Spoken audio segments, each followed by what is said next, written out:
Even तो आज हम स्टार्ट करते हैं इलेक्ट्रोकेमिस्ट्री। देखिए, इलेक्ट्रोकेमिस्ट्री में हम लोग पहले ये फॉर्मूलेस की लिस्ट देख लेते हैं। तो कौन कौन से फॉर्मूलेस यूज होने वाले हैं।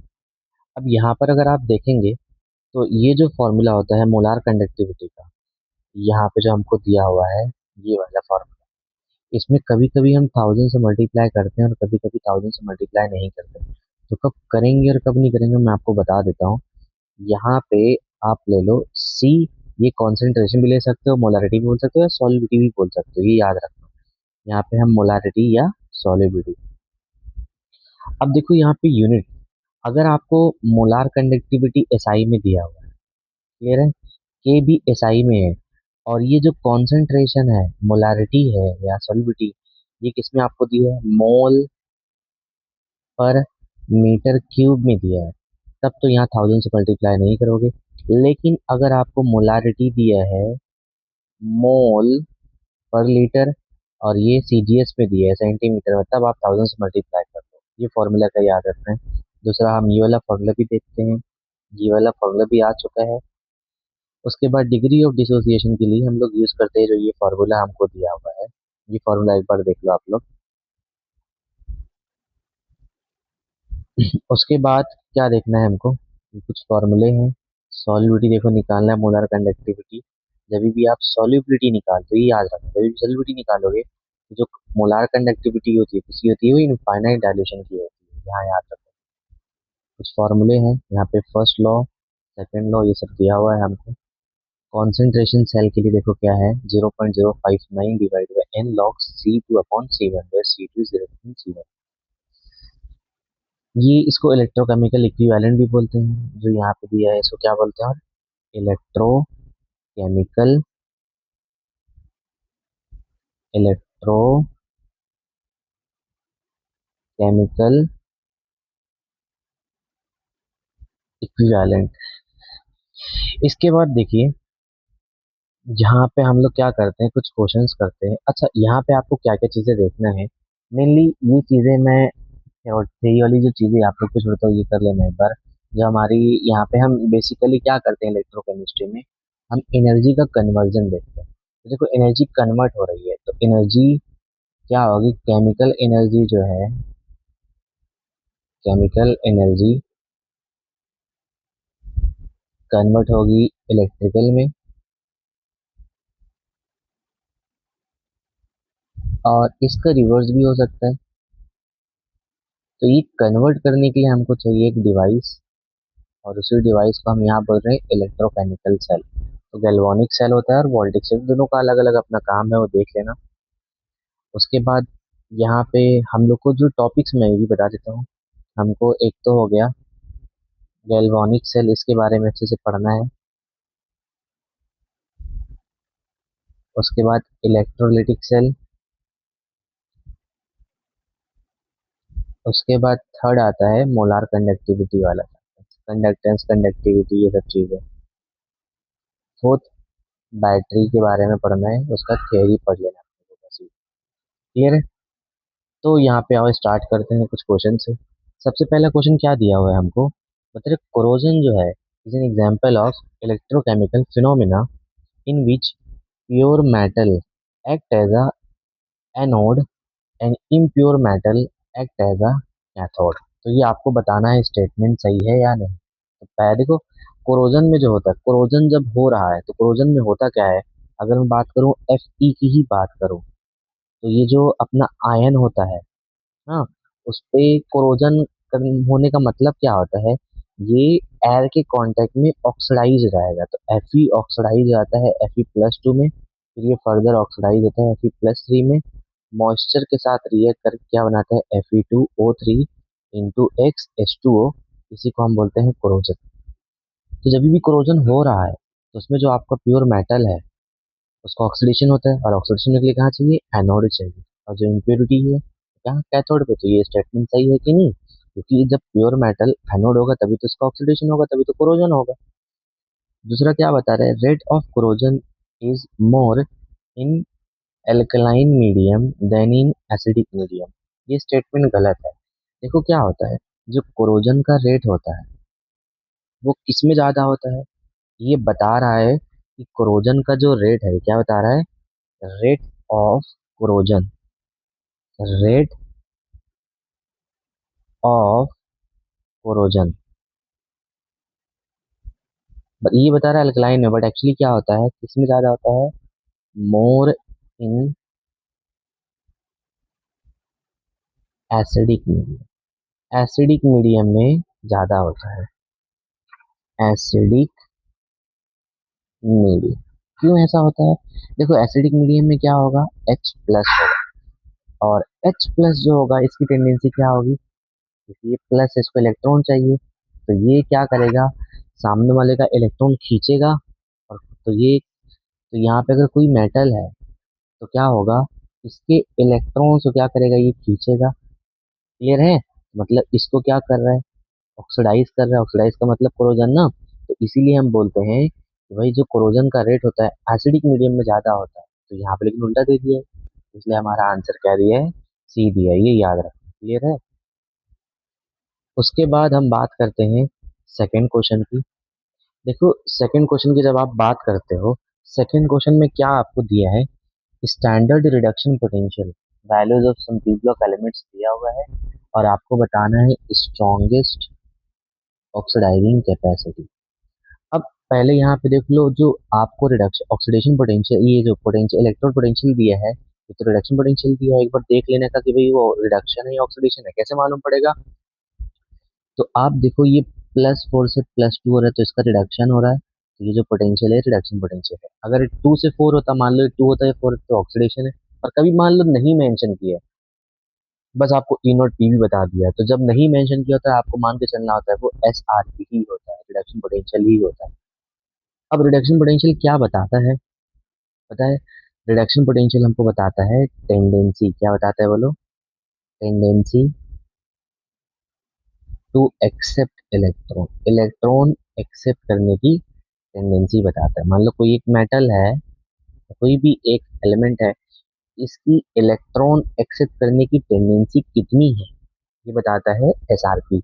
एसआरपी की वैल्यू जितनी ज्यादा होगी उसकी टेंडेंसी भी क्या होगी, उतनी ज्यादा होगी एक्सेप्ट करने की। तो अगर ये इलेक्ट्रॉन एक्सेप्ट कर रहा है तो खुद को रिड्यूस कर रहा है, तो सामने वाले को क्या करेगा, ऑक्सीडाइज करेगा।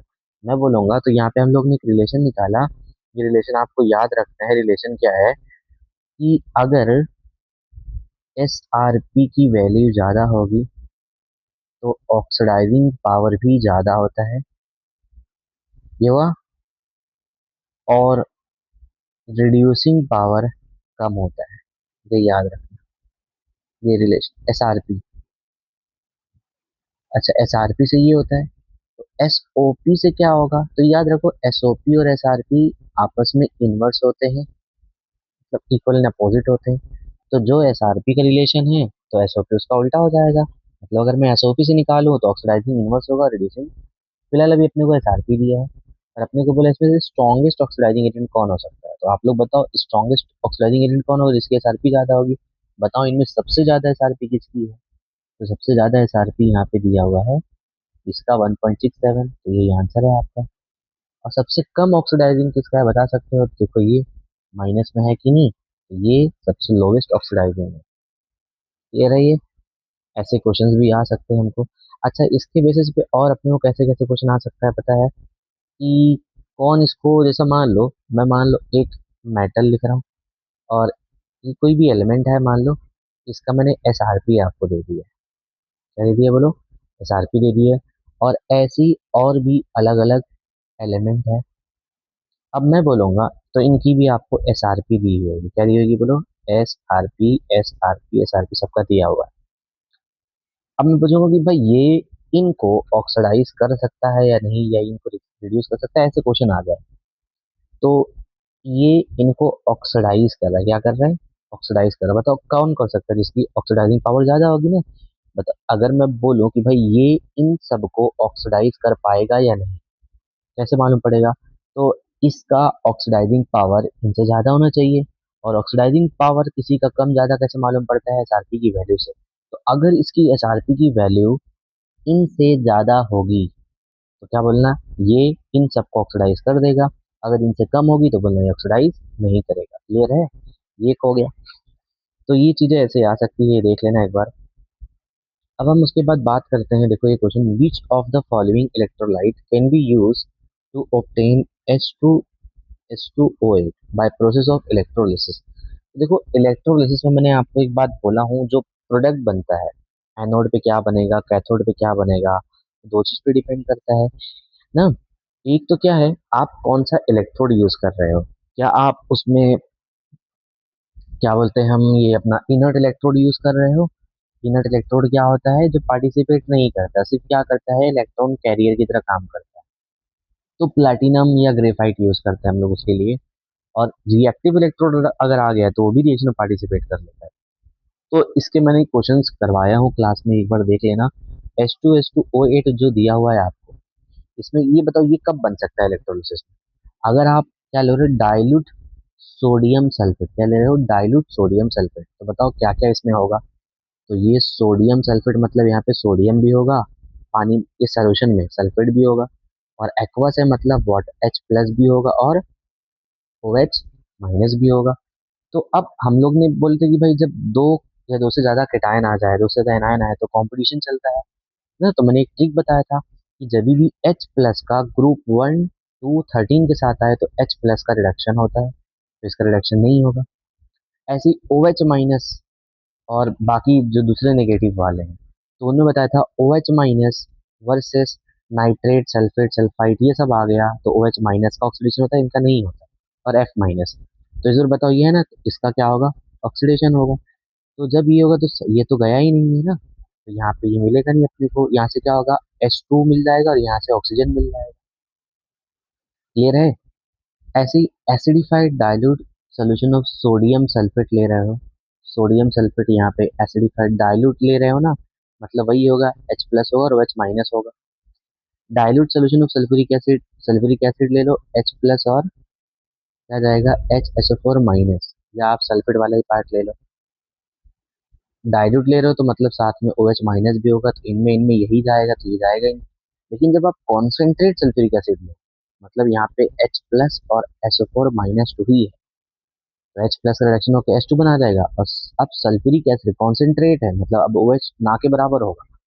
अब ये जब आ जाता है ऑक्सीडेशन में, तो ये क्या बनाता है, H2O8, तो ये यहाँ से आपको मिल जाएगा। ये एक बार अच्छे से कर लेना, जो मैंने बताया हूँ कॉम्पिटिशन, इस पे क्वेश्चन आते हैं।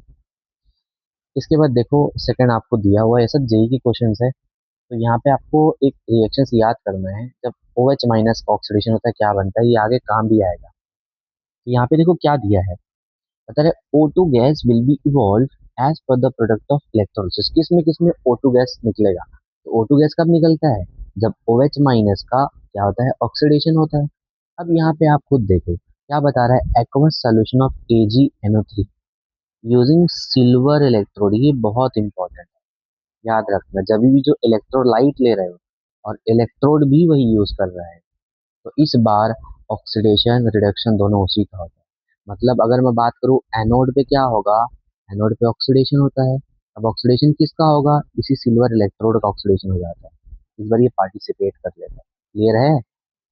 रिडक्शन किसका होगा, अब देखो इसमें Ag प्लस है, तो इसी का क्या हो जाएगा, रिडक्शन भी हो जाएगा। ये कैथोड की बात कर लेते हैं, समझा। तो ये याद रखना, आप इलेक्ट्रोड क्या यूज कर रहे हो, तो जो इलेक्ट्रोड लाइट है वही इलेक्ट्रोड भी यूज कर रहे हैं, तो उसी का ऑक्सीडेशन रिडक्शन हो जाता है। लेकिन अगर अब आप प्लेटिनम यूज करो, ग्रेफाइट यूज करो, ये इनर्ट होती है, पार्टिसिपेट नहीं करते हैं। तो अब किसका ऑक्सीडेशन किसका रिडक्शन होगा, और टोटली किस पे डिपेंड करता है भाई, आयंस आप देख लो। तो इसमें जब आप आयंस देखोगे तो कौन कौन से आयंस है बताओ। एक्वस सोल्यूशन है ना, तो Ag प्लस होगा, NO3 माइनस होगा, और H प्लस होगा, OH माइनस होगा। देखो अपने को क्या चाहिए, O2 कब मिलेगा, जब OH माइनस का जिसमें ऑक्सीजन, तो ये प्लस वाले को अपने को देखना ही नहीं है अभी। OH माइनस और ये दोनों में देखना है कि भाई ये जाएगा कि ये जाएगा। अब आपको पता ही है, जब OH माइनस का SO4 - 2 के साथ हो, SO4 - 3 नाइट्रेट ये सब के साथ हो, तो इसमें OH माइनस का ऑक्सीडेशन होता है, और इवन F माइनस के साथ।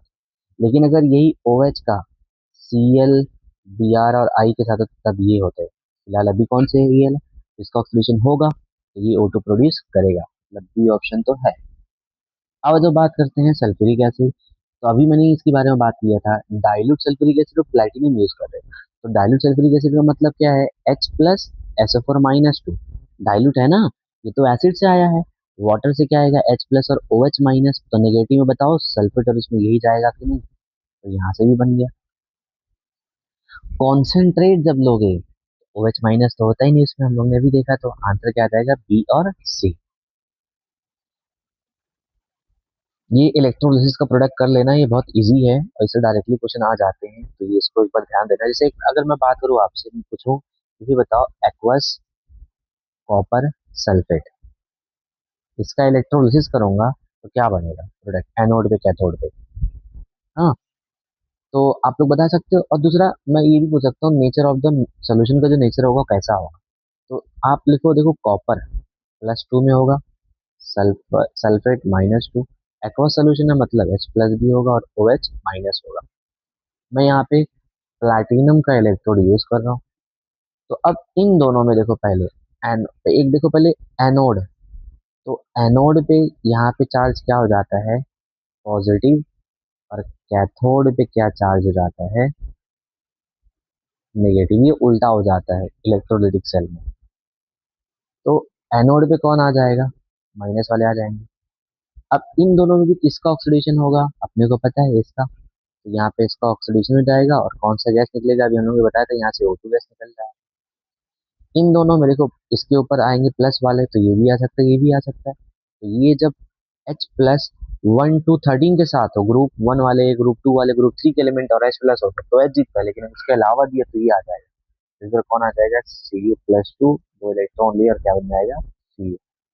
तो बताओ बचा क्या है सोल्यूशन में, ये चले गया, ये चले गया, तो ये बचा कि नहीं, तो ये मिलकर क्या बनाएंगे, H2SO4। तो सोल्यूशन का नेचर कैसे हो जाएगा, एसिडिक। ये भी याद रखना।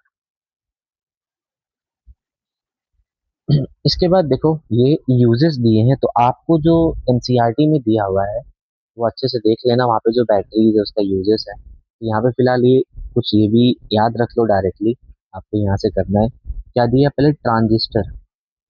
ट्रांजिस्टर में क्या यूज होता है, तो याद रखना, यहाँ पे एनोड होता है जिंक का और कैथोड होता है कार्बन। हियरिंग एड में आपको क्या यहाँ पे आ जाएगा, मर्क्यूरी वाला आ जाएगा, तो यहाँ पे दे दिया है ये और ये। इन्वर्टर, वही हम स्टोरेज, लेड स्टोरेज वाला याद आ रहा है, ये हो गया। अपोलो स्पेसशिप का हाइड्रोजन फ्यूल वाला आ गया, यहाँ से आ गया ये वाला ऑप्शन। आप जितने भी यूजेस दिए हैं एक बार एनसीईआरटी से देख लें।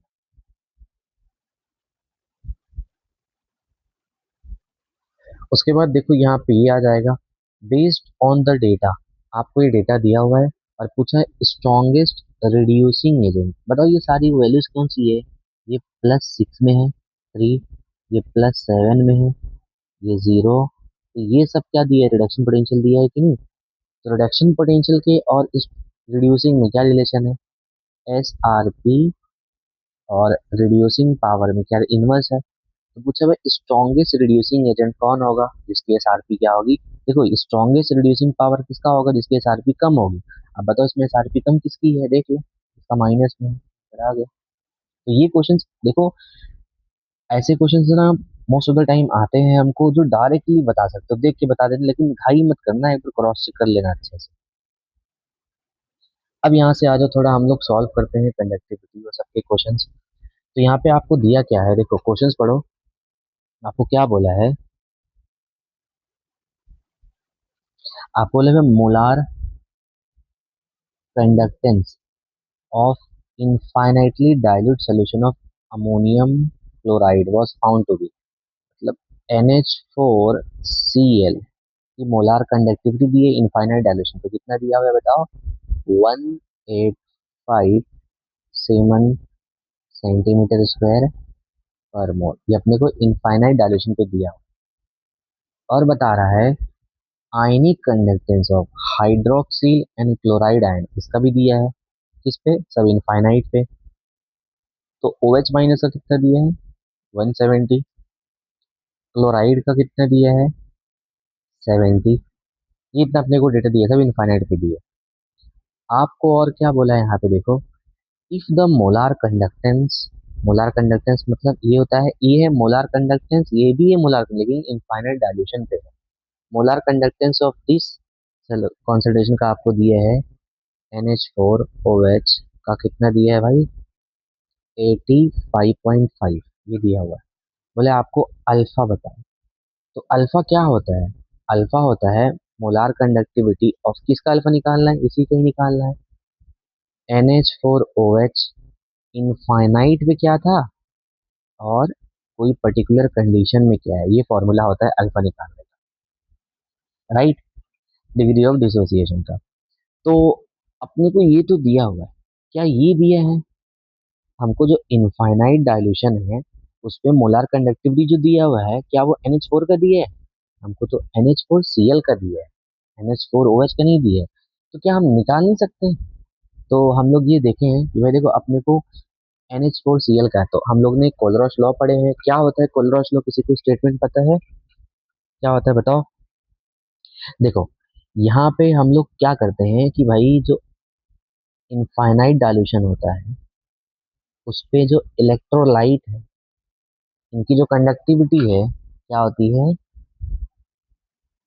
इसके आयंस जो है इनकी इंडिविजुअल कंडक्टिविटी का एडिशन होता है, पता है, ये Cl माइनस। तो इसका दिया है 185, इसका पता है अपने को नहीं, Cl का है ना, दिया ना Cl का, तो कितना आ जाएगा बताओ 70। तो यहाँ से आप निकाल लो मोलार कंडक्टिविटी का NH4 प्लस कितना आ जाएगा 185 70, कितना आ जाएगा 15 आ जाएगा 115। तो ये आ गया है NH4 प्लस का। अपने को इनकी निकालना किसका है, NH4OH का निकालना है इनफाइनाइट में। उसके लिए मालूम क्या होना चाहिए, NH4 प्लस का क्या होता है, NH4 ये OH का, OH का तो दिया था, हमको निकालना था NH4 प्लस का जिसका हिंट हम लोग ने फर्स्ट वाला यूज किया। तो यहाँ पे कितना आ जाएगा बताओ, यहाँ पे जब आप देखोगे तो ये आया 115 और ये अभी दिया हुआ है 170। इसको सॉल्व कर लो कितना आ जाएगा बताओ 285। ये आ गया इनफाइनाइट पे दिया है। जब आप इस फॉर्मूले में रखोगे, यहाँ पे जो फॉर्मूला दिया है अल्फा, तो ये है 285 और ये है 85 पॉइंट, तो यहाँ से सॉल्व करोगे आपको अल्फा मिल जाएगा। अच्छा यहाँ पे जो सी दिया है इसका भी क्या यूज है, अभी तो फिलहाल कोई यूज नहीं है, लेकिन अगर आपको डिग्री ऑफ आयनाइजेशन नहीं, आयनाइजेशन कांस्टेंट बोलता तब इसका यूज आता, क्या आता है देखो, ये भी बता देता हूँ। NH4OH एक वीक एसिड होता है, वीक बेस होता है सॉरी। तो ये जब ब्रेक होगा तो किस में ब्रेक होगा, NH4 प्लस में OH माइनस में। Initial constant C 0 0, C alpha, तो जो K होता था डाइल्यूशन के लिए हम लोग को याद है ना, पोस्टुरल डाइल्यूशन लॉ, तो यहाँ पे C अल्फा स्क्वायर से निकालते थे। अपने को यहाँ पे देखो क्या करना है, अगर एग्जैक्ट अपने को लेना है तो क्या जाएगा, बता सकते हैं कि C अल्फा स्क्वायर 1 - अल्फा अपने को मालूम पड़ गया है। जो भी होगा अगर अल्फा लेस देन, याद रखना ये मैं लूँ कि अप्रोक्सीमेटली भी बताया, अल्फा अगर लेस देन 5% है तब तो आप अप्रोक्सीमेट कर लो, नीचे वाला हटा दो, लेकिन अगर 5% से ज्यादा आ रहा है, 5% आ रहा है, तब आप ये वैल्यू पूरा सॉल्व करोगे, सी दिया है अल्फा निकाल लो और सॉल्व कर लो। तो दोनों याद रखना, आपको डिग्री ऑफ आयनेशन भी आ सकता है और आयनेशन कांस्टेंट भी आ सकता है।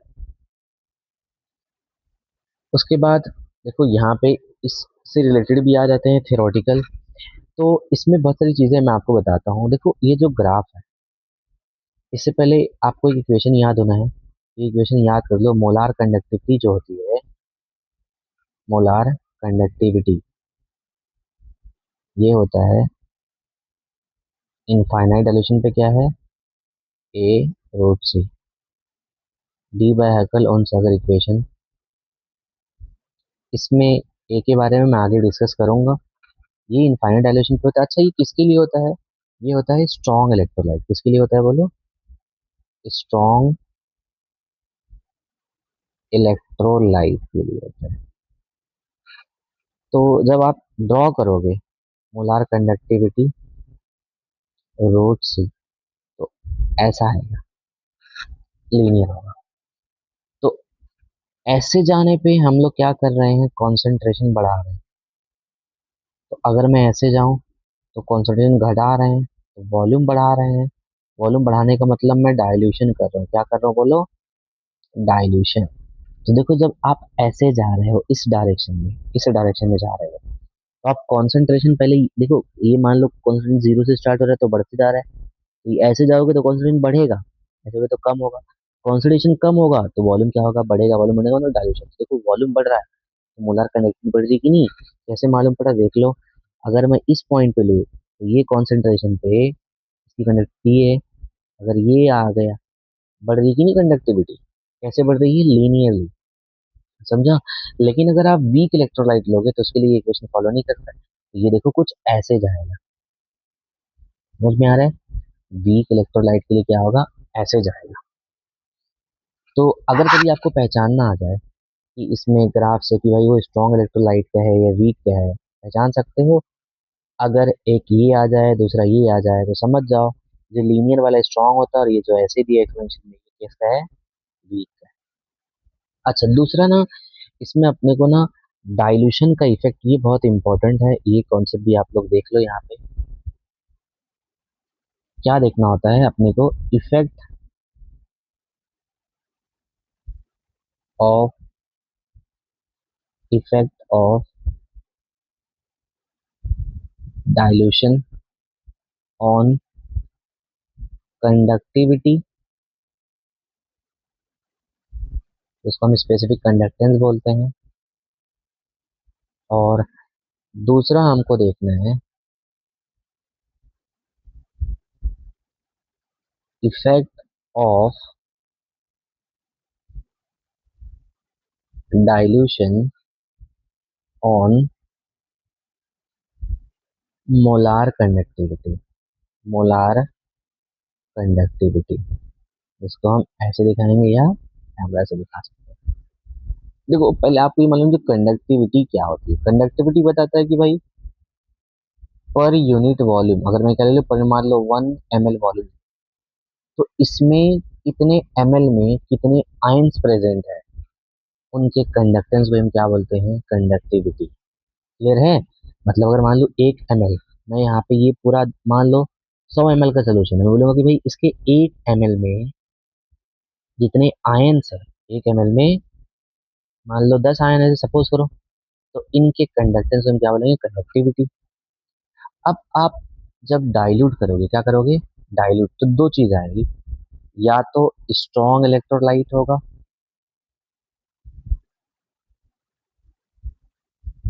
या क्या होगा? Weak electrolyte. क्लियर है?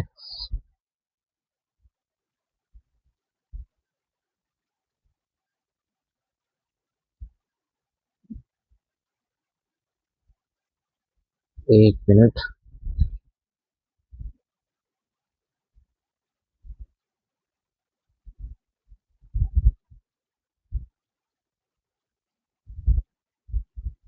हाँ, तो देखो, आपको स्ट्रॉन्ग और वीक दे तो याद रखो, जब भी मैं कंडक्टिविटी की बात करूँ, किसकी बात करूँ? कंडक्टिविटी। तो ये याद रखो, यहाँ पे चाहे स्ट्रॉन्ग हो चाहे वीक हो, सेम फैक्टर होता है। क्या होता है? जब आप डाइल्यूशन करोगे तो वॉल्यूम बढ़ेगा ना। तो आप डाइल्यूट कर दिए, मान लो पहले 1 ml में मान लो कितने थे?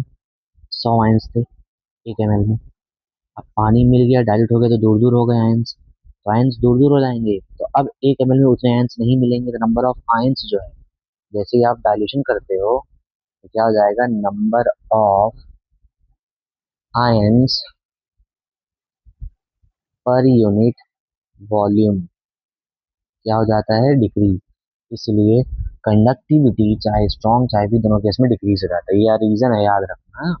इसीलिए कंडक्टिविटी जो होती है, हेंस ये असर्शन रीजन में क्वेश्चन बन सकता है, कंडक्टिविटी डिक्रीज होती है। लेकिन अब बात करते हैं अगर हम मोलार कंडक्टिविटी की, तो मोलार कंडक्टिविटी क्या होता है? ये होता है भाई, 1 मोल आयंस, क्या बोल रहा हूँ? 1 मोल आयन से आने वाले कंडक्टेंस को हम बोलते हैं मोलार कंडक्टिविटी। तो ये तो फिक्स हो गया है, 1 मोल आयंस चाहिए। अब आप डाइल्यूट करोगे, वॉल्यूम बढ़ गया। अब अपने को पर यूनिट वॉल्यूम में कितने आयंस वो थोड़ी देखना है, अपने को देखना है कि भाई इस पूरे कंटेनर में 1 मोल आयंस की कंडक्टिविटी क्या है वो ही देखना है। तो जब आप डाइल्यूट करते हो तो देखो दो चीजें, पहला क्या आ जाएगा, आपको एक आ जाएगा स्ट्रॉन्ग इलेक्ट्रोलाइट, स्ट्रॉन्ग इलेक्ट्रोलाइट, और दूसरा आ जाएगा वीक इलेक्ट्रोलाइट। तो दोनों के केस में याद रखना मोलार कंडक्टिविटी दोनों के केस में बढ़ता है, क्यों देखो। और मैं यही बता देता हूँ, स्ट्रॉन्ग के केस में जो मोलार कंडक्टिविटी है बढ़ती है जब आप डाइल्यूशन करोगे, लेकिन ये ग्रेजुअली होता है। कैसे होता है? ग्रेजुअली, स्लो स्लो होगा। लेकिन वीक के केस में जब आप डाइल्यूशन करोगे तो मोलार कंडक्टिविटी जो है शार्प, जो इंक्रीज होता है, कैसे होता है? शार्प इंक्रीज होता है। क्यों? इसका रीजन भी आपको आ सकता है। एक तो ये स्टेटमेंट याद रखो, दोनों केस में बढ़ता है, इसमें स्लोली बढ़ेगा, इसमें शार्प बढ़ता है, शार्प इंक्रीमेंट होता है। क्यों ऐसा होता है? देखो, स्ट्रॉन्ग इलेक्ट्रोलाइट में जब आप डाइल्यूट करोगे, ये तो ऑलरेडी जितने आयंस बनने चाहिए थे सब बन चुका होगा, तो उतना ज्यादा इसका नहीं होगा। सिर्फ क्या हो सकता है, जो दो आयंस थे जिनके बीच में ब्रेक तो पहले से हो चुके, स्ट्रॉन्ग इलेक्ट्रोलाइट है, जैसे डाइल्यूट करोगे तो पानी आ जाएगा बीच में, ज्यादा तो दूर दूर रहेंगे, तो इनके बीच में अट्रैक्शन कम हो जाएगा और मोबिलिटी बढ़ जाएगी, मोबिलिटी बढ़ी तो कंडक्टिविटी बढ़ जाएगी, मोलर कंडक्टिविटी, कंडक्टेंस की बात करो। लेकिन जो वीक, इसलिए ज्यादा उतना इंक्रीमेंट नहीं होता। लेकिन जब वीक इलेक्ट्रोलाइट की बात करते हैं तो पूरे के पूरे आयंस बने नहीं होते हैं अभी। लेकिन जैसे ही डाइल्यूशन करोगे, पोस्ट वर्ल्ड डाइल्यूशन का लॉ है कि डिग्री ऑफ डिसोसिएशन जो होता है डाइल्यूशन के डायरेक्टली प्रोपोर्शनल है। तो डाइल्यूशन करोगे, अल्फा बढ़ेगा, अल्फा बढ़ेगा तो नंबर ऑफ आयंस बढ़ेंगे, नंबर ऑफ आयंस बढ़ता है इसलिए शार्पली इंक्रीज होगा। तो ये आपको तो करना है इसमें।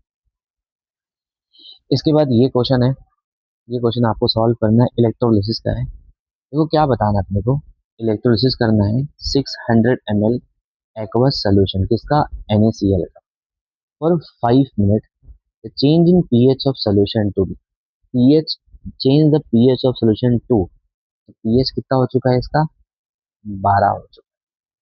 देखो जब आप क्या करोगे, एक्वस सोल्यूशन किसका ले रहे हो, NaCl का, तो इसमें साथ में क्या होगा, NaCl के साथ साथ क्या होगा, वाटर होगा। तो अब मैं चाहे ऐसे बोलूँ, H+ बोलूँ या Na+ बोलूँ या वाटर का सिंपल, तो जब भी Na+ आता है, याद है वो जो हम H+ के साथ लिखते थे, उसको मैं यहाँ पे H2O बोल रहा हूँ, मतलब इसमें H+ ही होगा, याद रखो H+ वाला पार्टी जाएगा, और Na+। तो इन दोनों में जो ऑक्सीडेशन होता है H+ का होगा, राइट, मतलब वाटर का ऑक्सीडेशन होगा। और जब भी वाटर का ऑक्सीडेशन होता है, वाटर का क्या होगा, ऑक्सीडेशन जब भी होगा, तो यहाँ पे क्या बनेगा पता है, हाइड्रोजन गैस और साथ में OH-। समझा?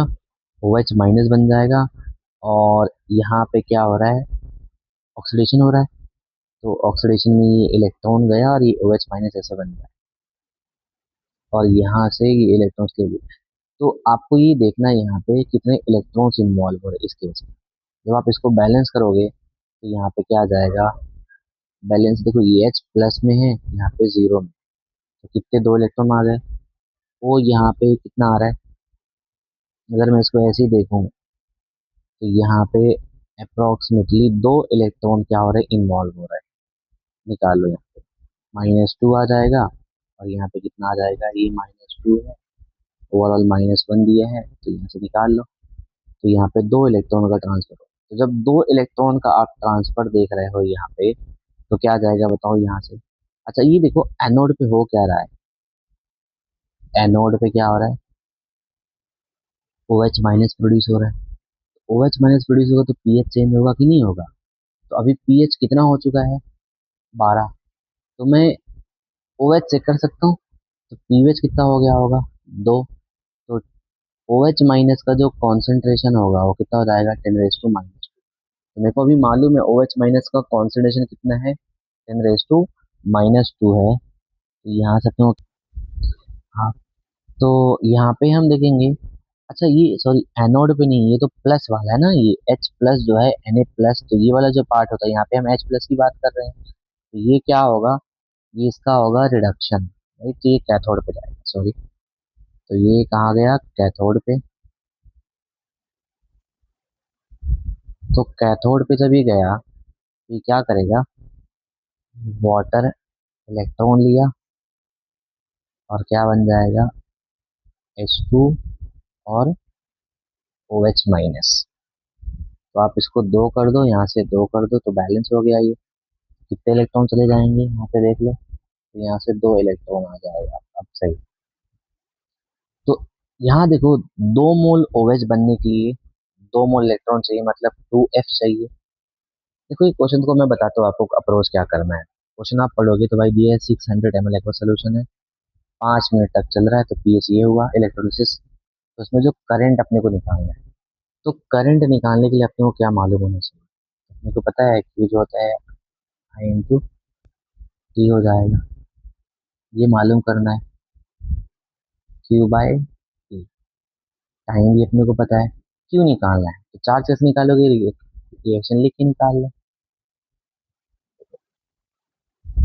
क्योंकि मेरे को पीएच दिया है और पीएच दिया, पीएच निकाल सकते हो और यहाँ पे OH माइनस प्रोड्यूस हो रहा है, तो इससे मैं कुछ हिंट लगा सकता हूँ, कैसे, देखो 2 मोल OH से प्रोड्यूस करने के लिए कितने इलेक्ट्रॉन चाहिए, 2F। 2F का मतलब 2 मोल फैराडे का चार्ज चाहिए। अपने को कितने मोल दिए हुए हैं OH माइनस, ये तो मोलारिटी हो गया। वॉल्यूम कितना दिए हैं, 0.6 लीटर, 600 ml। तो क्या यहाँ से मोल निकाल सकता हूँ, मोल कितने हो जाएंगे, 0.6 इंटू 10⁻⁻²। तो इतने मोल क्या चाहिए अपने को, OH। देखो 2 मोल से 2 मोल 2F का चार्ज चाहिए, तो इतने से सेम सेम फैक्टर आ रहा है कि नहीं, 2F से 2 मोल OH माइनस आ रहा है, तो 0.6 इंटू 10⁻⁻² के लिए कितना चाहिए, सेम इतना ही चाहिए कि नहीं, 0.6 इंटू 10⁻⁻²F का चार्ज चाहिए। इसको आप क्या कर लो कूलम में, तो कूलम में जब करोगे 6 इंटू 10⁻⁻³ और ये 96500, तो ये आपको मिल जाएगा, इतना चार्ज लगेगा। चार्ज मिल गया, आई कर दो क्यू बाई टी, टाइम को सेकंड में लेना, आगे सॉल्व कर लेना, हो गया। यहाँ पे एक बार वापस समझ लो क्वेश्चन बोला क्या है, आपको बता रहा है इलेक्ट्रोलिसिस करना है, 600 ml एक्वा सोल्यूशन है NaCl का, 5 मिनट तक करे हम लोगों ने, तो उसकी वजह से जो सोल्यूशन है उसका पीएच कितना हो गया, 12 हो गया। तो पीएच में चेंज हुआ होगा H प्लस OH माइनस की चेंज की वजह से। तो अब यहाँ पे बता रहे अपने को करंट निकालना है, तो जब आप देखोगे यहाँ पे आपको वॉल्यूम दे दिया है सर, कितना हम लोग ने लिए थे, 600 ml लिए थे। टाइम दे दिया कि कब तक इलेक्ट्रोलिसिस कर रहे हो, 5 मिनट तक कर रहे हो। तो इसकी वजह से पीएच में जो चेंज हुआ ये दिया है कि पीएच अब कितना हो चुका है, अब जो फाइनल है जो पीएच है वो कितना हो चुका है, 12 हो चुका है। तो कितना करंट आपने पास किया है वो बताना है। तो जब भी करंट का आया है तो समझ जाओ क्या होता है, आई इंटू टी होगा। तो आपको करंट निकालना है, टाइम और चार्ज मालूम होना चाहिए। अब याद रखो चार्ज निकालने के लिए सबसे बेस्ट तरीका होता है, आप रिएक्शंस लिख लो इलेक्ट्रोलिसिस का और उससे इक्वेशन से निकाल लो, यूनिटरी मेथड करके। तो मेरे को यहाँ पे जो रिएक्शंस हो रहा था वो कैथोड पे किसका होगा, H प्लस का होगा। H प्लस मतलब वाटर का, क्लियर है। तो H प्लस का इसको आप H प्लस के फॉर्म में कर सकते हो या ऐसे भी लिख सकते हो। तो ऐसे लिखोगे तो आपको OH OH से इजीली सॉल्व कर लेंगे, तो कभी भी ऐसा है रिएक्शन को आप ऐसे प्रेफर करो, H की जगह आप H2O लिखो। इसका भी मतलब क्या है कि यहाँ पे जो हो रहा है, देखो ऑक्सीजन का तो ऑक्सीडेशन में चेंज हुआ नहीं, यहाँ भी -2 यहाँ भी -2 ही है। तो यहाँ पे हुआ क्या है, H प्लस में था, जीरो में हो गया, तो H का रिडक्शन हुआ, यही बात है। H का जब रिडक्शन होता है तो 2 मोल OH माइनस बनता है, तो हम बोलेंगे कि भाई 2 मोल OH से 2 फैराडे चाहिए। अपने को कितना OH दिया है, पीएच तो नहीं निकाल सकते लेकिन पीएच तो निकाल सकते कि नहीं, इसका पीएच 2 है तो OH इतना मोल निकालना। उसके बाद देखो ऐसे क्वेश्चन भी हम लोग को आ सकते हैं। तो ऐसे जब भी क्वेश्चन आए, आपको देखो यहाँ पे क्या है, ये किस में आ जाएगा, ऑक्सीजन स्टेट कितना आ जाएगा इसका, +6 हो जाएगा। तो +6 से +3 में जाने के लिए ये जो दिया है, दो इलेक्ट्रॉन कितने ट्रांसफर हुए हैं, 3 इलेक्ट्रॉन ट्रांसफर। यहाँ पे इलेक्ट्रॉन कितने ट्रांसफर हुए, 3, तो मान लो इसके लिए 3 और ये E पोटेंशियल दी है अपने। इसे जाने के लिए कितने इलेक्ट्रॉन ट्रांसफर हुए, 1 हुए। अपने को बताया है भाई +6 से 2 में जाओ, मतलब यहाँ से डायरेक्टली यहाँ जाओ। कैसे जाओगे बताओ? तो आप ये दो रिएक्शन लिख लो। -2 से हम लोग क्या कर रहे हैं, रिडक्शन हो रहा है कि नहीं, तो 3 इलेक्ट्रॉन लिए और चले गए Fe+3 में। इसका E0 की वैल्यू दी है 2 वोल्ट। अब बता रहे Fe+3, इसे क्या करें, इलेक्ट्रॉन ले लिए और क्या बन गए Fe+2। इसके लिए दिया 0.8। अपने को क्या चाहिए, अपने को चाहिए FeO- से बनाना है ये, तो 6 में है तो बनाना, तो 4 इलेक्ट्रॉन चाहिए। क्या बनाना है अपने को, Fe+2 बनाना है, राइट। तो इसका अपने को पोटेंशियल चाहिए। आप ऑक्सीजन बैलेंस नहीं करेंगे चलेगा अभी के लिए, ये चाहिए। कैसे आएगा, देखो ये क्या इन दोनों को ऐड करने से नहीं दिख रहा है, तो ये जब मैं दोनों को ऐड कर दूंगा तो वो क्या मिल जाएगा, यही मिल जाएगा। तो मतलब ये जो इक्वेशन आया है, इन्हीं को ऐड करके आया है। तो जब आप इक्वेशन को ऐड करते हो तो E0 की वैल्यू ऐड नहीं होती है, ये इंटेंसिव होता है। तो हम डेल्टा जी में करते, तो इसलिए मैंने आपको डायरेक्टली एक्सप्रेशन बनाया था कि फाइनल जो होगा दैट इज 3, क्या होगा, N1 E1 plus N2 E2 और N3 is 4, N1 is 3, N2 is 2। तो इसको कर लो और E3 आ जाएगा। अब देखो कुछ एनसीईआरटी बेस्ड मैंने थ्योरी ले लिए, इससे डायरेक्टली क्वेश्चन बन जाएंगे, तो ये भी एक बार देख लो। हम बात करते हैं इलेक्ट्रिकल कंडक्टेंस की, किसकी बात करते हैं बोलो, इलेक्ट्रिकल कंडक्टेंस। तो इलेक्ट्रिकल कंडक्टेंस जो होता है वो क्या होता है, मैटर्स के थ्रू जो इलेक्ट्रॉन की वजह से हो रहा है ना मूवमेंट, किसकी वजह से, मूवमेंट ऑफ इलेक्ट्रॉन की वजह से जो भी हो रहा है। अब इलेक्ट्रिकल कंडक्टेंस जो होता है किस पे डिपेंड करता है, nature and structure of metal, दूसरा नंबर ऑफ वैलेंस इलेक्ट्रॉन, और टेम्परेचर। टेम्परेचर पे कैसे करता है, टेम्परेचर बढ़ाओगे तो जो करंट है वो क्या हो जाता है, डिक्रीज, कंडक्टिविटी डिक्रीज हो जाती है क्योंकि वाइब्रेशन बढ़ जाते हैं। ये होता है इलेक्ट्रिकल कंडक्टेंस। लेकिन जब इलेक्ट्रोलिटिक की बात करें या आयनिक कंडक्टेंस की बात करें, तो यहाँ पे जो कंडक्टेंस है आयंस की वजह से होता है, किसकी वजह से होता है, आयंस की वजह से होता है। अभी किस पे डिपेंड करता है, nature of solute, electrolyte, size और ions and their solvation, nature of solvent and viscosity, concentration, temperature पे इस पर डायरेक्ट करता है, याद रखना। समझा, क्योंकि देखो अब आयंस है तो टेम्परेचर बढ़ाओगे तो डिसोसिएशन सब चीजें बढ़ती है, मूवमेंट बढ़ती है सोल्यूशन में। उसके बाद यहाँ से भी क्वेश्चन आ सकता है, कैसे, देखो कंडक्टिविटी अपने को मेजर करना है, तो यहाँ पे हम एक तो क्या करते हैं, ब्रिज मीटर ब्रिज करते हैं अननोन रेजिस्टेंस वाला, वो आप फिजिक्स में पढ़े हो। यहाँ पे क्या है, देखो measuring the resistance of ionic solution we faces two problem, ये भी आ सकता है। पहला प्रॉब्लम क्या है, अगर आप डायरेक्ट करंट उसमें पास करोगे तो डायरेक्ट करंट क्या करेगा, उसके जो कॉम्पोजिशन है सोल्यूशन में उसको चेंज कर देगा। तो ये याद रखो क्या क्या प्रॉब्लम थी, जब आप उसमें डीसी करंट पास करोगे तो कॉम्पोजिशन चेंज हो जाएंगे सोल्यूशन में। Second, solution can not be connected to the bridge like a metallic wire other solid conductor. तो ये दो प्रॉब्लम्स थी, पहला क्या था, कॉम्पोजिशन चेंज होगा, और दूसरा अपने को जो कनेक्शन है मेटेलिक वायर, ये ब्रिज लाइक, और दूसरे सॉलिड लाइक अपने को यहाँ पे नहीं मिलेगा। अब पहली जो प्रॉब्लम्स है उसका सोल्यूशन क्या है, आपने एसी कर दिए तो अब चेंज नहीं होगा, तो यहाँ पे हम यूज क्या करते हैं, डीसी करेगा एसी। और सेकंड, हम कंडक्टिविटी सेल बना दिए। कंडक्टिविटी सेल क्या होता है ये आपको बताऊंगा आगे में।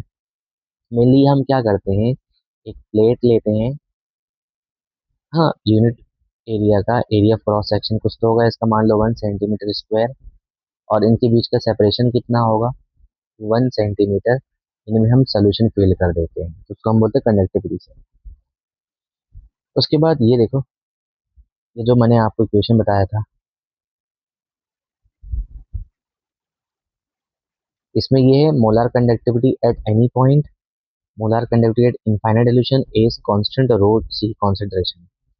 अब देखो यहाँ पे आपको ग्राफ ये सब भी चीजें आ सकती हैं, तो ये इसको वाई ले लेगा, कौन सी सब चीजें आप कर लेना। वो इसमें ये है ए, तो बता रहे जो वैल्यू है कांस्टेंट ए की गिवन सॉल्वेंट और टेम्परेचर, ये किस पे डिपेंड करता है, टाइप ऑफ इलेक्ट्रोलाइट। समझो कैसे, देखो चार्ज पे, किस पे, चार्ज ऑफ कैटायन। जैसे देखो NaCl और कैल्शियम क्लोराइड NaCl, तो इसमें चार्ज देखो तो ये +1 -1, ये आ जाएगा +2 -1, यहाँ पे +2 -2, समझा। तो ये चार्ज के बेसिस पे हम ए निकालते हैं, कैटायन का चार्ज और एनायन का चार्ज। अगर all electrolyte of a particular type of the same value of A, तो यहाँ पे ये बता रहा है कि अगर मान लो कोई ऐसा इलेक्ट्रोलाइट है ए बी टाइप, मतलब एक एनायन है, तो इसमें ये +1 होगा और -1 होगा। अब ये NaCl भी हो सकता है, KCl भी हो सकता है, RbCl भी हो सकता है। तो ये सेम टाइप ऑफ इलेक्ट्रोलाइट है कि नहीं। तो सेम टाइप के जो इलेक्ट्रोलाइट होते हैं तो इनके लिए वैल्यू ए की क्या होगी, सेम, क्योंकि ए की वैल्यू किस पे डिपेंड करती है, चार्ज पे। तो चार्ज तो सबका सेम ही है, तो ये याद रखना है, ऐसे भी क्वेश्चन आ सकते हैं। इसके बाद आपको ऐसे क्वेश्चन यहाँ पे देखने मिल सकते हैं। आपको देखो यहाँ पे क्या दिख रहा है, एक मिनट।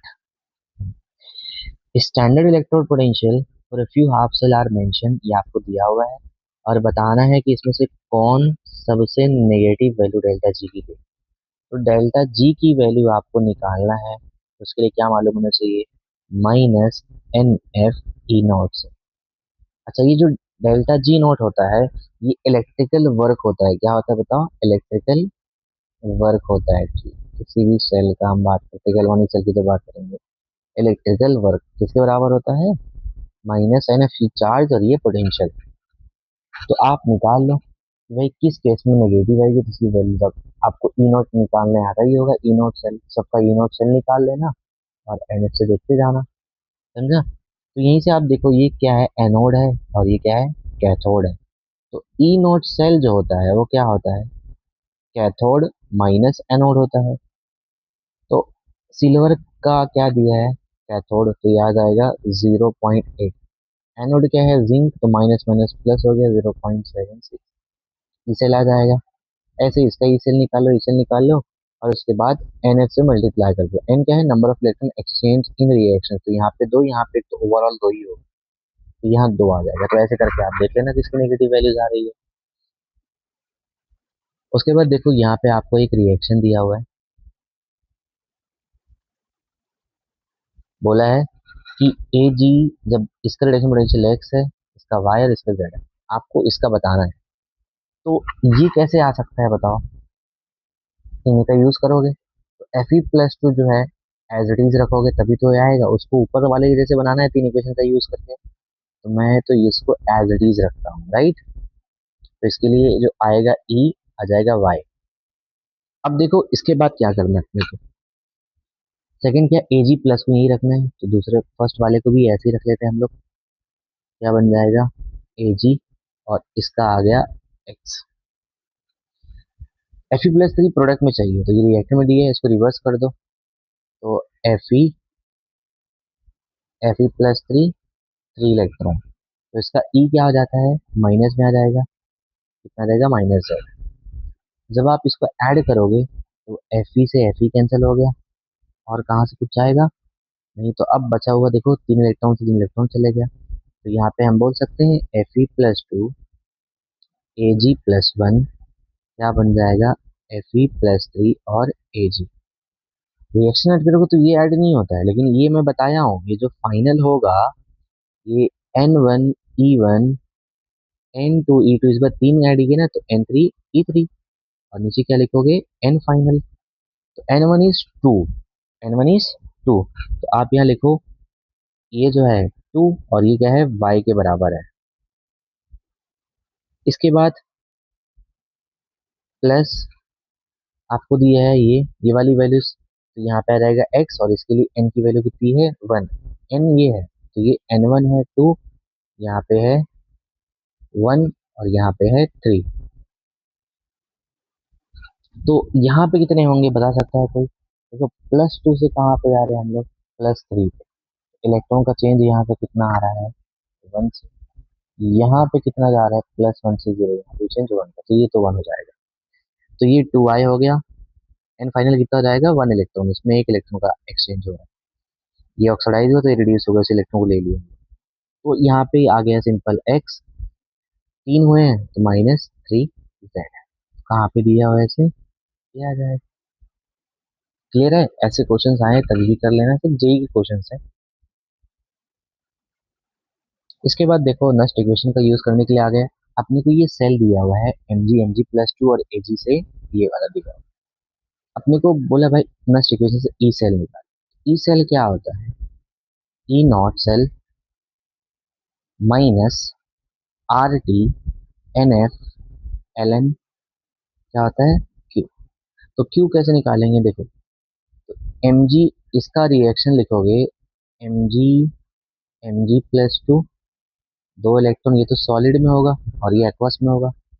सेम एजी प्लस, एक इलेक्ट्रॉन लोगे एजी बन जाएगा, तो ये सॉलिड में होगा, ये एक्वस में होगा।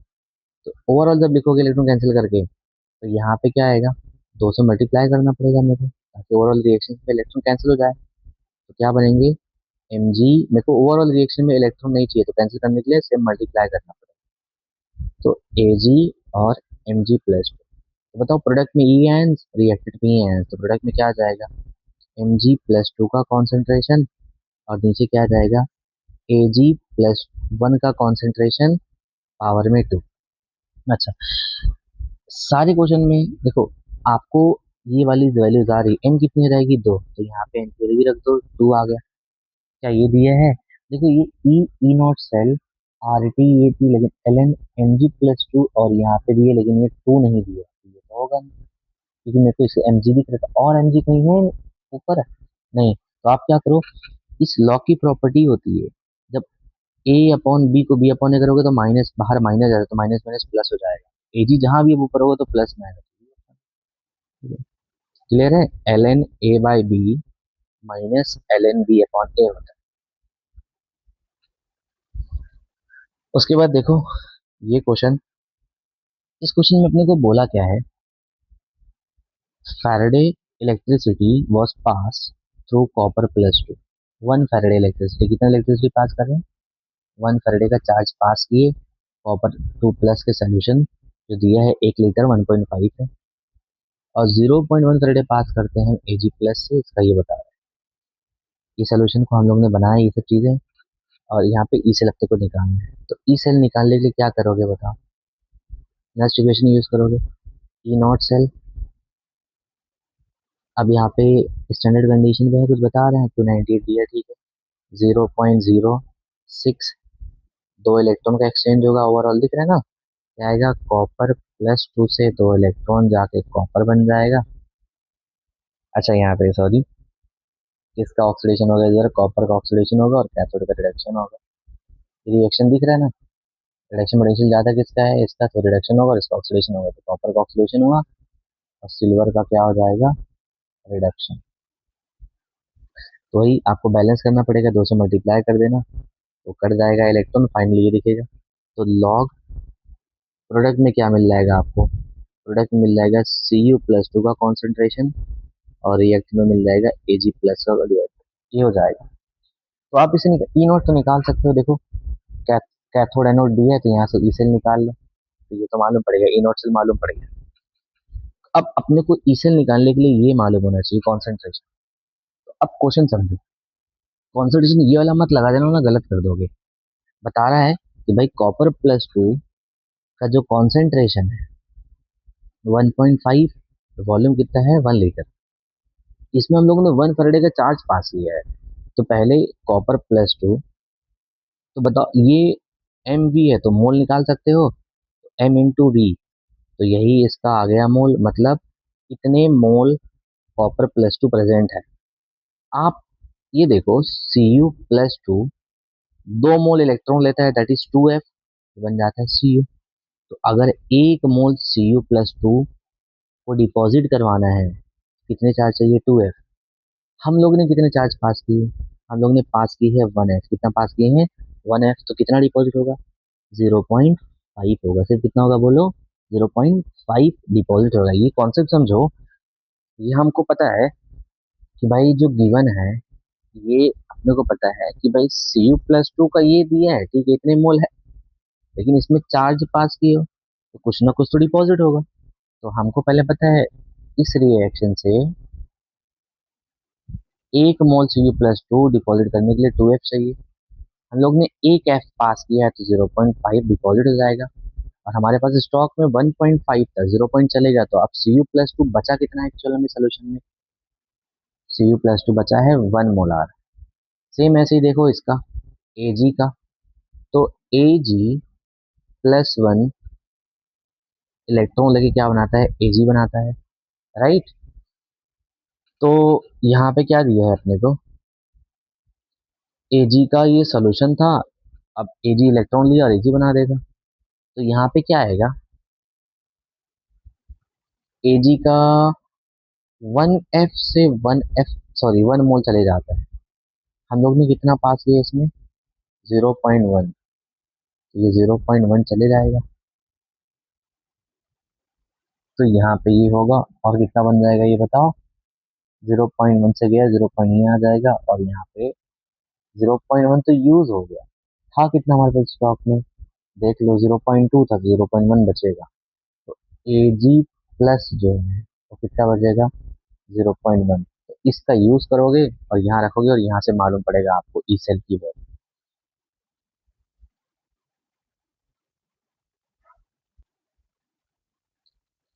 ये वाले क्वेश्चन तो हम लोगों ने कर लिए हैं। ये टाइट्रेशन का क्वेश्चन है, एक बार आप लोग ट्राई करो। वैसे जेई में आता, नीट में सब बहुत कम आता है। देखो मैं बता देता हूँ क्या है। आपको दिया है एक मिक्सचर, मिक्सचर में क्या है? CH3COH, एसिडिक एसिड, एक वीक एसिड है, और साथ में HCl दिया है। कितना दिया है? 40 ml दिया हुआ है। हम्म। और तो इसमें, इससे H+ कैंसिल होंगे, इससे H+ Cl कैंसिल होंगे। 0.1 मोलर NaOH में इसमें ऐड करते जाऊंगा, टाइट्रेट करना, तो रिएक्शंस होगा। तो ये जो ए से बी जो दिख रहा है, ये देखो कंडक्टेंस, ये कंडक्टेंस का ग्राफ है, और ये वॉल्यूम और NaOH का ग्राफ है। तो आप जैसे ही NaOH ऐड करोगे तो रिएक्शंस होगा। तो ए से बी क्या शो कर रहा है? कंडक्टेंस डिक्रीज हो रहा है। क्यों पता है? क्योंकि सोल्यूशन में HCl जो स्ट्रॉन्ग इलेक्ट्रोलाइट है, H+Cl-, तो ये क्या हो रहा है? कंज्यूम हो रहा है, और H+ की कंडक्टेंस सबसे ज्यादा होती है, इसलिए इसकी कंडक्टिविटी डिक्रीज होती है, कंडक्टेंस डिक्रीज होती है। तो ये बता रहा है कि यहाँ से H खत्म हो रहा है, क्लियर है? यहाँ से H यूज हो रहा है। ए से बी में क्या यूज रहेगा? HCl। उसके बाद सेकंड आप ऐड करते जाओगे, HCl कंज्यूम हो चुका है, तो HCl कंज्यूम होने के लिए कितना वॉल्यूम लगा NaOH का? 2 ml लगा। कितना लगा? 2 ml लगा।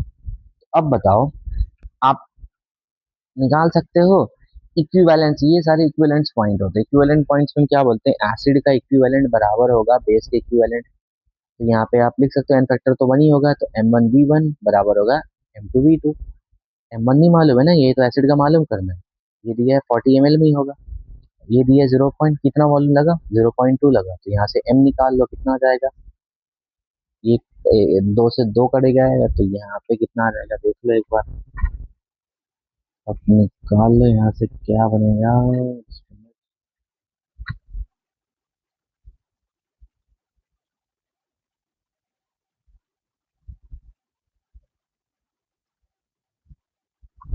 M दिया है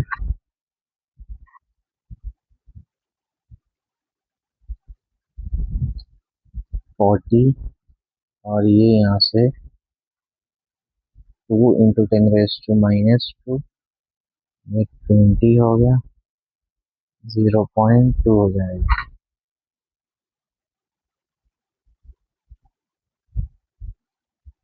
0.1 मोलार 40 ml की ml हो गया। ये एक मिनट, ये उल्टा कर दिया हम लोगों ने। ये अपने को निकल, ये यहाँ जाएगा ना, उल्टा हम लोग यहाँ पे लेके चलेंगे, तो कितना आ जाएगा? 2 × 10⁻², और बी है 40।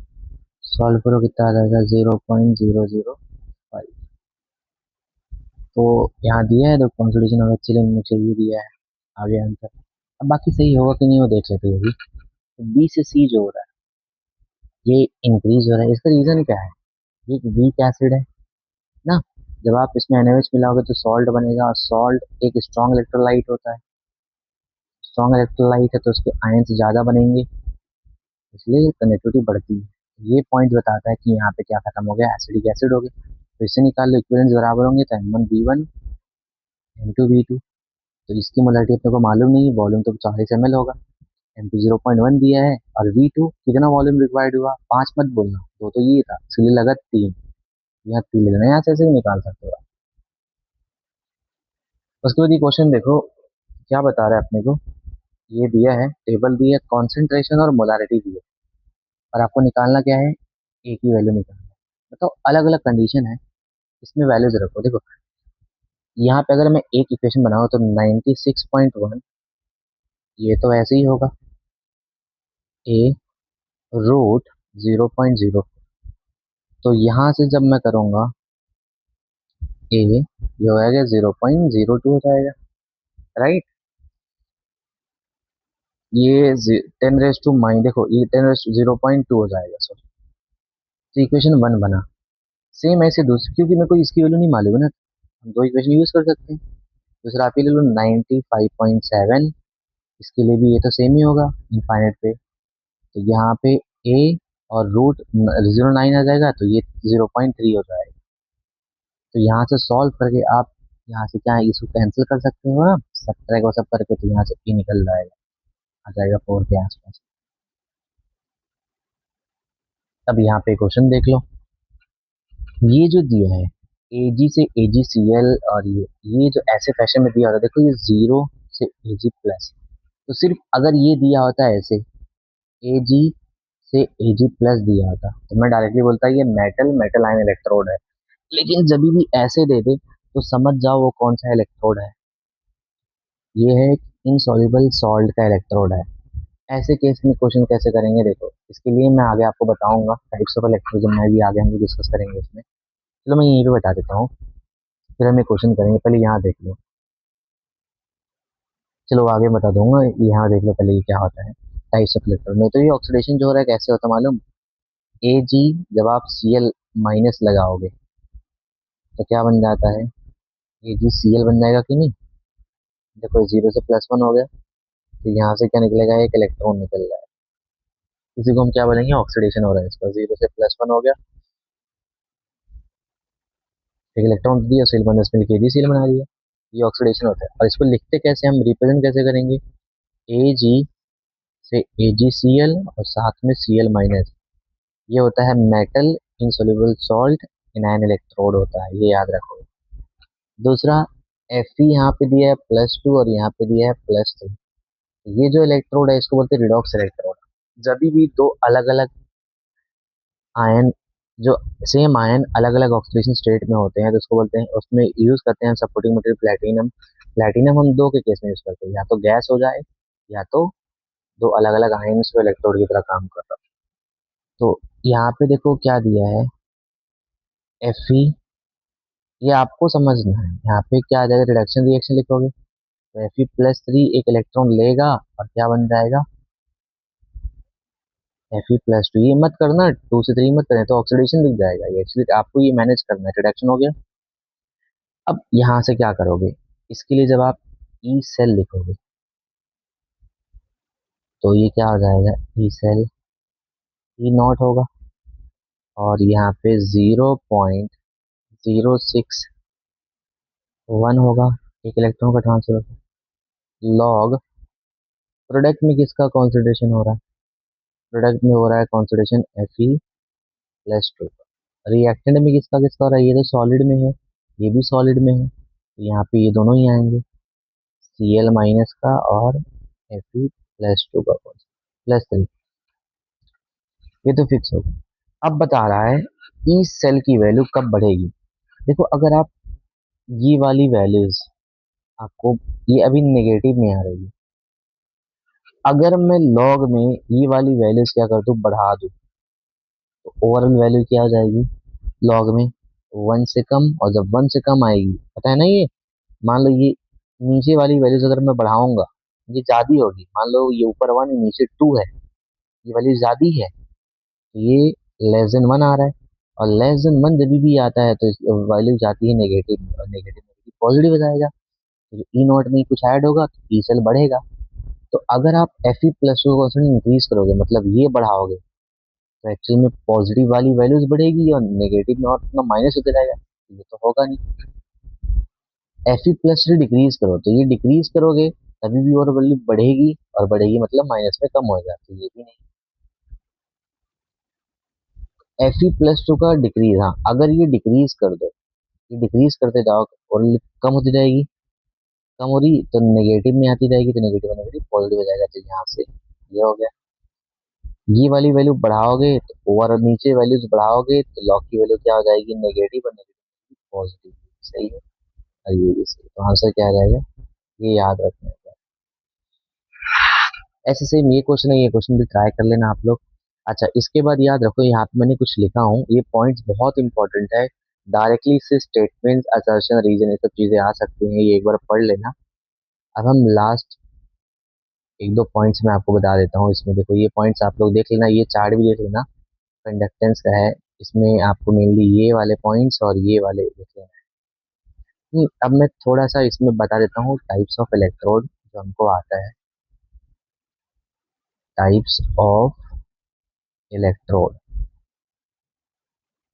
देखो हमारे पास इलेक्ट्रोड, एक तो मेटल, मेटल आयन इलेक्ट्रोड होते हैं।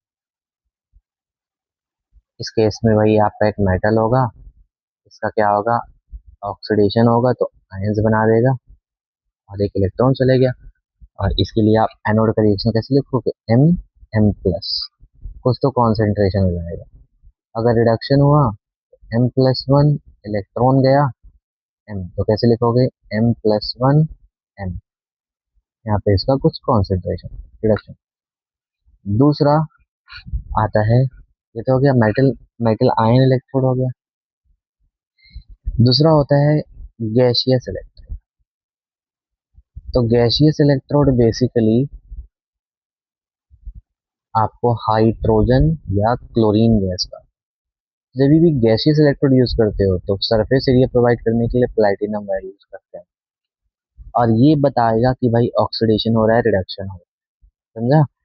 अगर प्लैटिनम कहाँ पर है, लेफ्ट साइड, लेफ्ट साइड है प्लैटिनम, लेफ्ट साइड मतलब यहाँ पर है, तब वहाँ ऑक्सीडेशन होगा। और अगर राइट साइड है, राइट साइड, तो वहाँ पे रिडक्शन होगा। अच्छा, दूसरा, प्लैटिनम के पास हमेशा क्या होगा, गैस होगी, समझा, गैसियस वाले पार्टिकल्स होंगे। और सॉल्ट ब्रिज के पास जो दो लाइन होती है, उसके पास क्या होगा हमेशा, सॉल्ट ब्रिज के पास, उसके पास आयंस होते हैं। दो पॉइंट्स याद रखना, सेल रिप्रेजेंटेशन में आप लोग रूल्स में देखते हो। तो अगर मान लो मेरे को हाइड्रोजन का लिखना है, तो मैं लिखूंगा हाई, पहले देखो ऑक्सीडेशन अगर मैं हाइड्रोजन का लिखूँ तो क्या होगा, हाइड्रोजन गया, ये दो, ये है एनोड का रिएक्शन, है। तो कैसे लिखेंगे, एनोड पे प्लैटिनम सपोर्टिंग मटेरियल होगा, H2, इसका कुछ ना कुछ प्रेशर होगा, H+ में कन्वर्ट हो चुका है, इसका कुछ कॉन्सेंट्रेशन होगा, तो 0 से प्लस। प्लैटिनम कहाँ है, लेफ्ट साइड, तो ऑक्सीडेशन हो रहा है, यहाँ प्लैटिनम से देखना। ऐसे ही अगर मेरे को रिडक्शन का लिखना है, एट कैथोड, क्या हो जाएगा, H2, तो प्लैटिनम राइट साइड होगा, इसके साथ हमेशा गैस होगा, प्रेशर होगा इसका कुछ, और साथ में H+ होगा। इसमें कोई प्रॉब्लम नहीं है।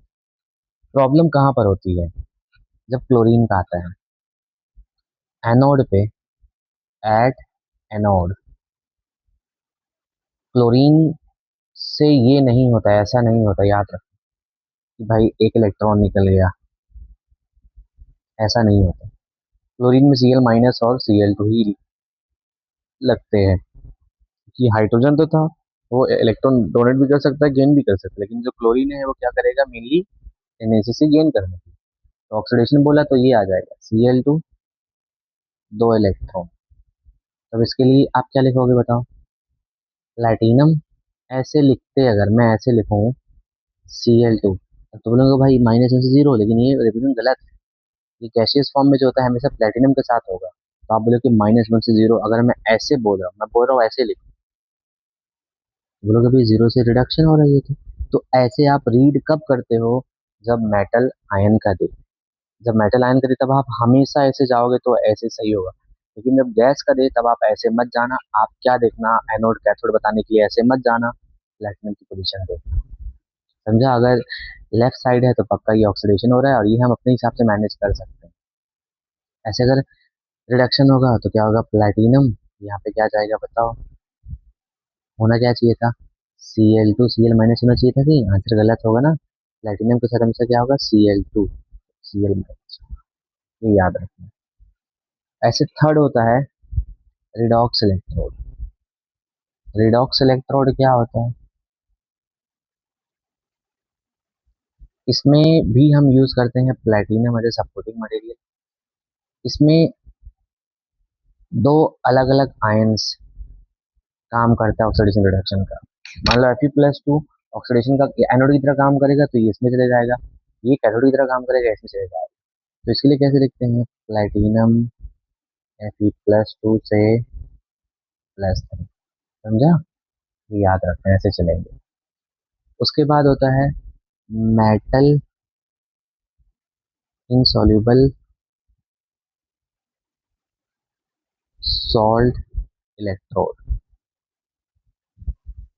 इसमें क्या होता है, मेटल होगा और उसके साथ उसका एक इनसॉल्युबल सॉल्ट होगा और साथ में उसका एनायन होगा जो एक्स्ट्रा पार्ट आ रहा है। देखो होना क्या चाहिए था, Ag और Ag+ होना चाहिए था। अगर मैं ऑक्सीडेशन की बात करूँ, एक्स्ट्रा क्या आ रहा है, Cl ना, तो इसको वापस से यहाँ पे लिखना पड़ेगा। क्लियर है? और इसका रिएक्शन कैसे लिखोगे आप, Ag से Ag+ में कन्वर्ट होगा, यही होगा क्योंकि, लेकिन अपने को ये Cl के फॉर्म में लाना है तो यहाँ पे आपको दोनों साइड Cl- ऐड करना पड़ेगा, तभी तो AgCl बनेगा। तो AgCl बनाने के लिए आपको क्या लिखना है, Ag और Cl-, यहाँ से इसका रिवर्स लिख दो तो कैथोड वाला हो जाएगा, तो ये तो एनोड का हो गया, कैथोड का क्या होगा, ये रिएक्शन इसका कैथोड का हो गया। Ag+ में था, Ag बन गया और यहाँ से Cl-, तो ये कैथोड या एनोड। सेम ऐसे ही कैलोमल इलेक्ट्रोड का होता है, उसमें क्या यूज करते हैं, Hg2Cl2। ये क्या होता है, Hg2+2, ये होता है मेटल और ये इसका होता है इनसॉल्युबल सॉल्ट और यहाँ पे Cl-। तो ये इसके साथ रिएक्ट करेगा और ये बनाएगा। तो ये ओवरऑल हमारे इलेक्ट्रोकेमिस्ट्री का था। आप लोग देख लेना एक बार PDF जो मैं पढ़ाया हूँ।